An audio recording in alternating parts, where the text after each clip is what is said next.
যতই পরিস্থিতি খারাপ হোক না কেন, এই তিনটি জায়গায় স্ত্রীকে কখনো একা ছাড়বেন না, না হলে ঘটতে পারে অনেক বড় বিপদ। অনেক আগেকার কথা, এক ব্যবসায়ী এবং তার স্ত্রী ব্যবসার কোনো কাজে নিজেদের রাজ্য থেকে অন্য রাজ্যে যাচ্ছিলেন।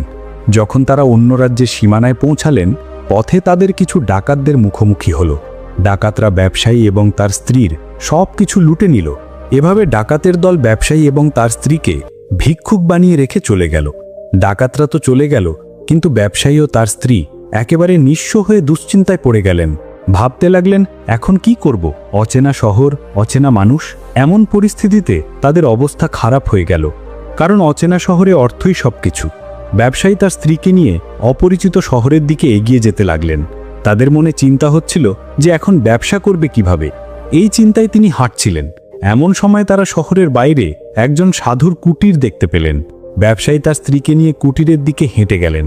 কুটিরে পৌঁছানোর পর তিনি দেখতে পেলেন এক সাধু মহারাজ একটি গাছের নিচে বসে তার শিষ্যদের উপদেশ দিচ্ছেন। ব্যবসায়ী ভাবলেন, কেননা আমার সমস্যাটাই সাধু মহারাজকে বলি, হয়তো তিনি আমার সমস্যার সমাধান করে দেবেন। এই ভেবে ব্যবসায়ী সেই সাধুর কাছে গিয়ে বিনয়ের সুরে তার সমস্যার কথা জানালেন। তিনি বললেন, মহারাজ, যদি আপনি আমার স্ত্রীকে কারো কাছে বন্ধক রেখে আমার জন্য কিছু অর্থ জোগাড় করতে পারেন, তাহলে আমি চিরকৃতজ্ঞ থাকব। ব্যবসায়ীর কথা শুনে সাধু মহারাজের তার প্রতি করুণা বোধ হল। সাধু তাকে তার পরিচিত এক ধনী শেঠের কথা বললেন এবং তাকে সেই ধনী শেঠের কাছে যাওয়ার জন্য পরামর্শ দিলেন। ব্যবসায়ী তার স্ত্রীকে নিয়ে সেই ধনী ব্যবসায়ীর কাছে গেলেন এবং তাকে হাত জোর করে অনুরোধ করলেন, শেঠিজি, আমার কিছু অর্থের প্রয়োজন।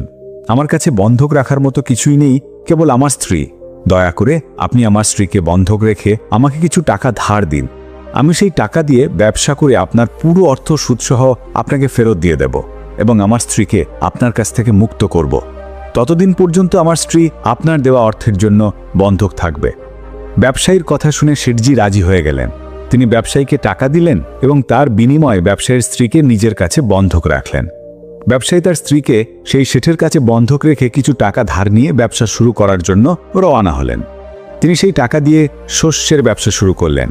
ব্যবসায়ী কৃষকদের কাছ থেকে স্বল্প দামে শস্য কিনে অন্যান্য প্রয়োজনীয় কৃষকদের কাছে তা বেশি দামে বিক্রি করতেন। এভাবে ব্যবসায়ী খুব অল্প সময়ের মধ্যেই প্রচুর সম্পদ অর্জন করলেন। তারপর 12 মাস পর প্রচুর অর্থ উপার্জন করে ব্যবসায়ী আবার সেই শহরে ফিরে এলেন, যেখানে সে তার স্ত্রীকে শেঠের কাছে বন্ধক রেখেছিল। ব্যবসায়ী শেঠের বাড়িতে গেলেন এবং শেঠের কাছে গিয়ে বলল, শেঠজি, দয়া করে আপনি আপনার হিসেব করে নিন এবং আমার কাছ থেকে টাকা নিয়ে নিন। আমার স্ত্রীকে আমার কাছে ফিরিয়ে দিন।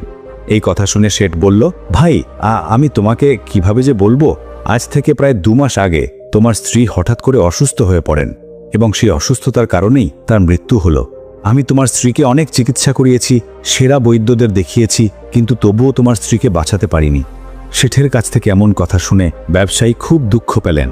কিছুক্ষণ শোক করার পর নিজেকে সামলে নিয়ে ধৈর্য ধরে ব্যবসায়ী শেঠকে বললেন, শেঠজি, যা হবার ছিল তা তো হয়েই গিয়েছে। হয়তো এটাই আমার ভাগ্যে লেখা ছিল। তবুও তুমি আমার কাছ থেকে তোমার টাকা নিয়ে নিন, যাতে অন্তত আমার এই সন্তুষ্টি হয় যে আমি আমার ঋণ শোধ করেছি এবং স্ত্রীকে বন্ধক রাখার লজ্জা থেকে নিজেকে মুক্ত করতে পেরেছি। ব্যবসায়ীর এই কথা শুনে শেঠ বলল, না ভাই, এখন তোমার কাছ থেকে আমি ওই টাকা কিভাবে নিতে পারি? তোমার স্ত্রী তো আর নেই, আমি সেই টাকার দাবি আর করতে পারি না। যখন আমি তোমার আমানতই তোমাকে ফিরিয়ে দিতে পারছি না, তখন তোমার কাছ থেকে ঋণ ফেরত নেওয়ার আমার কোনো অধিকার নেই। ব্যবসায়ী বারবার অনুরোধ করলেন শেঠজিকে তার টাকা ফেরত নেওয়ার জন্য, কিন্তু শেঠজি রাজি হলেন না। অবশেষে হতাশ মন নিয়ে ব্যবসায়ী সেখান থেকে চলে এলেন এবং পথে হাঁটতে হাঁটতে তিনি আবার সেই স্থানে পৌঁছে গেলেন যেখানে সে প্রথমবার সেই সাধু মহারাজের সঙ্গে দেখা হয়েছিল। যথারীতিভাবেই সাধু মহারাজ একটি গাছের নিচে বসে তার শিষ্যদের কাছে ধর্ম উপদেশ দিচ্ছিলেন। ব্যবসায়ীও তার মনের শান্তির জন্য সেখানে গিয়ে বসে সাধু মহারাজের উপদেশ শুনতে লাগলেন। সাধু মহারাজ যখন ব্যবসায়ীকে দেখলেন, তখন তিনি তাকে চিনতে পারলেন এবং তার অবস্থা সম্পর্কে জিজ্ঞাসা করলেন। ব্যবসায়ী পুরো ঘটনাটি সাধু মহারাজকে খুলে বললেন। সেই সাধু ছিলেন একজন সিদ্ধ মহাত্মা। ব্যবসায়ীর কথা শুনে সাধু মহাত্মা বললেন, ভাই, তোমার সাথে শেঠ বিশ্বাসঘাতকতা করেছে। তোমার স্ত্রী অবশ্যই বেঁচে আছেন। তোমার স্ত্রীকে হয়তো সে তার বাড়িতে লুকিয়ে রেখেছে অথবা তার পরিচিত কারো সাথে দূরবর্তী স্থানে পাঠিয়ে দিয়েছে। এখন তুমি একটা কাজ করো, তুমি এখানকার রাজার কাছে যাও এবং রাজার দরবারে গিয়ে প্রার্থনা করো যে, মহারাজ, দয়া করে আপনি আমার স্ত্রীকে শেঠের কাছ থেকে ফিরিয়ে দিন, কারণ এই নগরের রাজা একজন অত্যন্ত বুদ্ধিমান এবং ন্যায়ের পক্ষে। মহারাজ অবশ্যই সেই শেঠের ওপর চাপ দিয়ে তোমার স্ত্রীকে ফিরিয়ে দেবেন। তোমার বিচার তার দরবারেই হবে। সাধুর এমন কথা শুনে তখন ব্যবসায়ী সাহস পেলেন এবং তিনি সাধু মহারাজের পরামর্শ মেনে রাজার দরবারে গেলেন। সেখানে গিয়ে রাজার কাছে অনুরোধ করল, মহারাজ, দয়া করে শেঠের কাছ থেকে আমার স্ত্রীকে ফিরিয়ে দিন। ব্যবসায়ীর কথা শুনে রাজা সেই শেঠকে দরবারে ডাকলেন এবং তাকে জিজ্ঞাসা করলেন, শেঠ, এটা কি সত্য যে ব্যবসায়ী কিছু টাকার বিনিময়ে তার স্ত্রীকে আপনার কাছে বন্ধক রেখেছিল? সে বলল, হ্যাঁ মহারাজ, ব্যবসায়ী যা বলেছে তা একেবারেই সত্য। রাজা তারপর জিজ্ঞাসা করলেন, তাহলে আপনি তার স্ত্রীকে ফিরিয়ে দিচ্ছেন না কেন? রাজার কথা শুনে শেঠ বললেন, আমি কিভাবে তাকে ফেরত দেব মহারাজ? আমি তো ব্যবসায়ীকে আগেই বলেছি যে তার স্ত্রী 2 মাস আগে মারা গেছেন। এখন আমি ধর্মরাজের কাছে গিয়ে তার স্ত্রীকে ফিরিয়ে আনতে পারবো না। রাজা জিজ্ঞাসা করলেন, আপনার কাছে কি এমন কোনো প্রমাণ বা সাক্ষী আছে যে এটি নিশ্চিত করতে পারে যে তার স্ত্রী মারা গেছেন? শেঠ বললেন, হে মহারাজ, যিনি তার স্ত্রীকে চিকিৎসা করেছিলেন তিনি অবশ্যই এই বিষয়টি নিশ্চিত করতে পারবেন। এছাড়াও সেই 4 জন ব্যক্তি যারা তার স্ত্রীর মৃতদেহ শ্মশানে নিয়ে গিয়ে দাহ করে এসেছেন তারাও সাক্ষী দিতে পারবেন। সেটা এতটাই আত্মবিশ্বাসের সাথে কথা বললেন যে রাজাও তার কথা বিশ্বাস করে নিলেন। এরপর রাজা ব্যবসায়ীকে বললেন, ভাই, তোমার স্ত্রী বেঁচে থাকলে আমরা অবশ্যই তাকে তোমার হাতে ফিরিয়ে দিতাম, কিন্তু এখন আমি অসহায়। এইভাবে রাজা ব্যবসায়ীকে বুঝিয়ে বিদায় দিলেন। ব্যবসায়ী মন খারাপ করে আবার সেই সাধু মহারাজের কাছে গেলেন এবং রাজার দরবারে যা কিছু ঘটেছিল সব কিছু খুলে তাকে বললেন। সব কিছু শুনে সাধু মহাত্মা বললেন, আমি ভাবতে পারিনি যে রাজা এতটাই বুদ্ধিহীন হতে পারেন। আমি দুঃখিত যে রাজা তোমার সঙ্গে ন্যায় বিচার করতে ব্যর্থ হয়েছেন। তিনি শুধু শেঠের কথা বিশ্বাস করেছেন এবং তোমাকে বুঝিয়ে ফেরত পাঠিয়ে দিয়েছেন। এখন তুমি আমার কথা শোনো আর আবার রাজার কাছে যাও এবং তাকে গিয়ে বলো যে আমাকে মাত্র 3 ঘন্টার জন্য তার সিংহাসনে বসার অধিকার দিন। তারপর আমি রাজাকে দেখিয়ে দেব যে ন্যায় বিচার কিভাবে করা হয় এবং ন্যায়ের প্রকৃত অর্থ কী। সাধু মহারাজের পরামর্শ শুনে ব্যবসায়ী আবার রাজার দরবারে গেলেন এবং সঠিকভাবে কথাগুলি রাজাকে জানালেন। রাজা ব্যবসায়ীর কাছ থেকে এই কথা শুনে বললেন, 3 ঘন্টার জন্য আমার সিংহাসন ছেড়ে দিতে আমার কোনো আপত্তি নেই। যদি তা করলে তুমি ন্যায় বিচার পাও তাহলে আমি 3 ঘন্টার জন্য আমার সিংহাসন ছেড়ে দেব। তুমি সেই সাধুকে রাজ দরবারে নিয়ে এসো। ব্যবসায়ী রাজার কাছ থেকে এই কথা শুনে সাধুর কাছে গিয়ে তাকে রাজ দরবারে নিয়ে এলেন। সাধু মহারাজ রাজ দরবারে পৌঁছালে রাজার সিংহাসন সেই সাধুকে অর্পণ করলেন। তারপর সিংহাসনে বসার সাথে সাথেই তিনি শেঠকে দরবারে উপস্থিত করার নির্দেশ দিলেন। দরবারে উপস্থিত হলে সাধু মহারাজ বললেন, শেঠজি, আপনি বলেছিলেন যে এই ব্যবসায়ী স্ত্রী 2 মাস আগে আপনার সাথে থাকাকালীন মারা গেছেন, আর আপনি এও বলেছেন যে তার স্ত্রীর মৃত্যুর সাক্ষীও আছে। আমি কি এখন সেই সাক্ষীদের সাথে দেখা করতে পারি?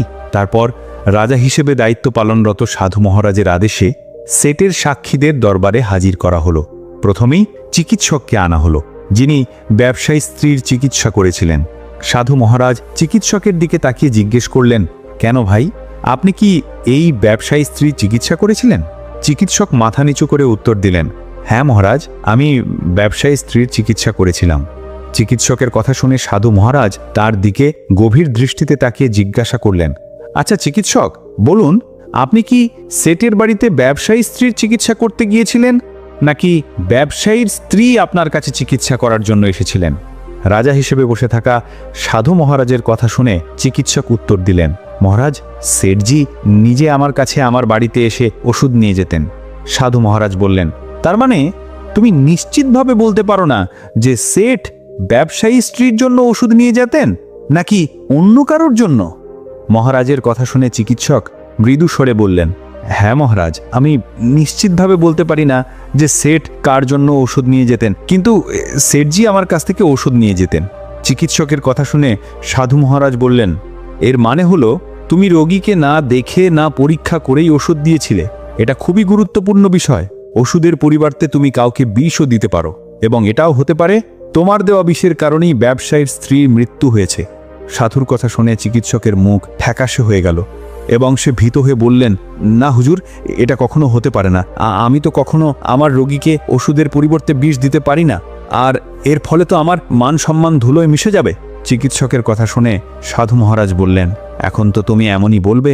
তোমার কাজের প্রতি গাফিলতি এবং রোগীর জীবন নিয়ে খেলার জন্য আমি তোমাকে 50টি বেত্রাঘাতের নির্দেশ দিতে যাচ্ছি। এখন তুমি ভেবে বলো যে সত্য বলবে নাকি সৈনিকদের আদেশ দেব তোমাকে বন্দী করার। এই কথা শুনে চিকিৎসকের শরীর কাঁপতে লাগলো এবং বৈদ্য সাধু মহারাজের পায়ে পড়ে বললেন, হুজুর, আমাকে ক্ষমা করে দিন।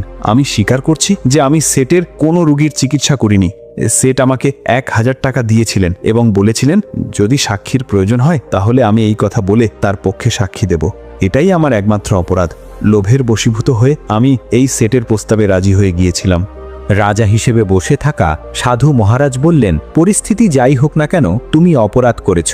সুতরাং আমি তোমাকে মিথ্যা সাক্ষী দেওয়ার অপরাধে 20টি চাবুক মারার নির্দেশ দিচ্ছি। সৈনিকরা তৎক্ষণাৎ সাধু মহারাজের আদেশ পেয়ে চিকিৎসককে ধরে বন্দি করে দরবারের সামনে তাকে চাবুক মারতে শুরু করলেন।